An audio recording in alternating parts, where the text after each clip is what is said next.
notorious reputation of dominating every other species on the planet. They say, as you sow, so shall you reap. And I think it's time that we have to face the music as humans. Our feathered friends are giving us back. They are returning the favor back to us. Now, these were my thoughts till I visited my cousin's village. It all changed after that. My cousin has an old house in the village. There's an open space in the front, and next to that there is a garden with nice trees and fruits bearing plants. He has to share this space with pigeons, sparrows and crows, whether he likes it or he doesn't like it. One day I was watching those birds because I had nothing else to do there. Crows, as I observed, were having an affinity for dense human populations. I noticed that there must be at least one crow for every human. And these crows, it seems to me that they were in their previous birth, humans in their previous birth. Now, because they have learnt some of the instincts or habits of humans, you could see them in the crows. Take for example, the sense of self-preservation and the cunningness that humans have. I saw those exact qualities in the crows. And I also believe that even humans were crows in the previous birth. Because we haven't forgotten the stealing instincts. Some of us do steal, right? So we learned it from the crows. Crows, if you watch them on the garden wall, they would be sidling silently with shabby outlook, but a genteel air. With a cocky eye, they will be looking at the kitchen door, along with some human presence, if at all he or she is there. When nobody is there, they'll take a plunge, pick up a piece of bread from the breakfast table and run away. These crows were also very noisy. They were very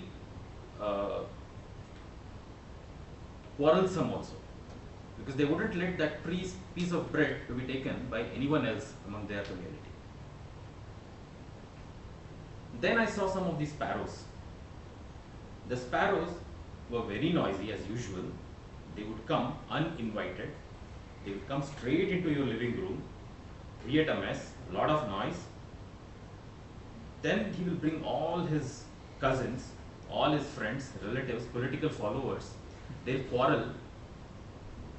They'll jump here and there, leave the droppings everywhere, not even sparing the sofa cushions. He would make love. And then they will head, the entire party would head to the garden. They will destroy all the flowering buds and then vanish. Sparrows were very, very noisy, but they were very cute as well. And then I saw the myna the other day. Myna is a perfect gentleman. He doesn't depend on the rejects of the kitchen for his food. He prefers going to a tree, eat a fruit out of the tree, and not look at the kitchen. This man, the myna, he visits the tree just for the sake of sociability, not for expecting some handouts from the kitchen. So he's a perfect gentleman. How can we forget the parrot, which is very often seen in villages? These bright blue, red, green colored birds, they swoop across the street, reach a particular tree, eat a mango, then the next mango, then the one after that. They will sample every mango in the tree, but not even completely finish one single one.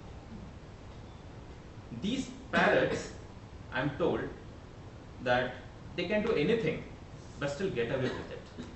Because with their bright plumage, graceful flight, and really comforting manners, they can mesmerize the people, and we just take it for granted. Oh, it's the parrot, no problem. These birds were wonderful during that visit of mine. Then I saw the peacock as well. Luckily it rained on that day.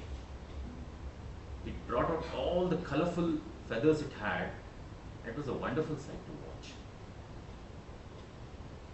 Sometimes I used to think that birds are a pain, because the apartment where I stay, I can see only the pigeons, nothing else.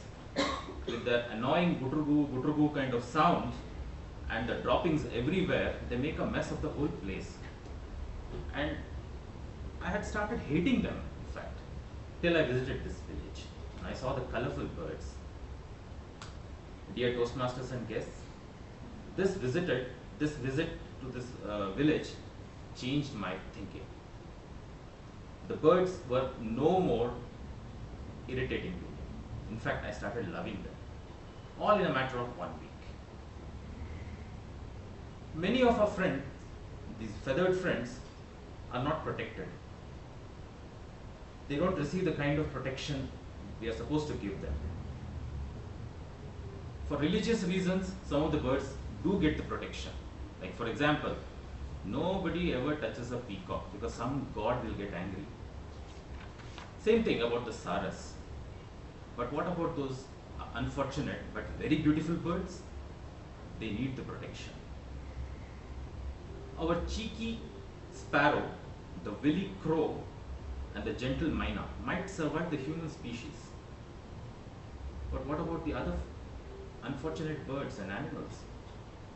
Even the jackal, the cringy jackal, which has learned the art of survival. But what about the tiger, the magnificent tiger? It has already faced tough days for surviving.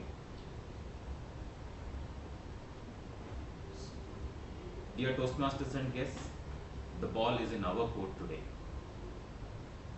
So let's take a wise decision and make sure that these beautiful birds survive. On that note, over to you, Toastmasters.